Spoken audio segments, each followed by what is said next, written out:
Sa video nga gi-share sa CIO Mati, makita nga gitabangan sa personahe sa CDRRMO o mga residente kining usa ka babay nga adunay karga nga bata.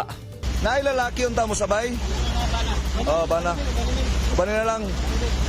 Makita sa video nga gisakay sa bakho ang babay, kuyog ang duha ka mga lalaki aron tabangan siya nga makatabok sa pikas tampi sa sapa kay nahugmak ang Tagbino nga bridge.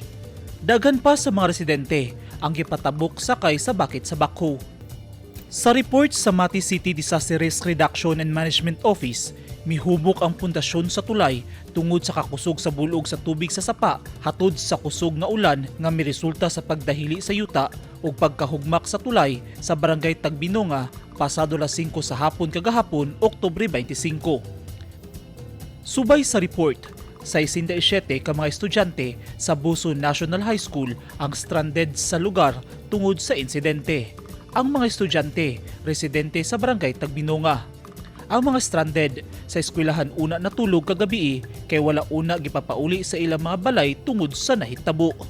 Gipadalhan dayon sa lokal nga gobyerno ang eskwelahan og mga gamit ug pagkaon ang mga stranded. Giatiman dayon sila sa mga personahe sa City Social Welfare and Development Office sa Mati City, Buso Barangay Officials ug Tagbinonga Sangguniang Kabataan sama sa paghatag og pagkaon, higdaanan ug modular tent. As of 10 AM kaganihang buntag, gialalayan sa mga rescuer ang mga estudyante nga makatabok sa sapa aron makapauli sa ilang tagsa-tagsa ka mga balay. Eugene Hinutan, Newsline Philippines, Davao Region. Stay safe.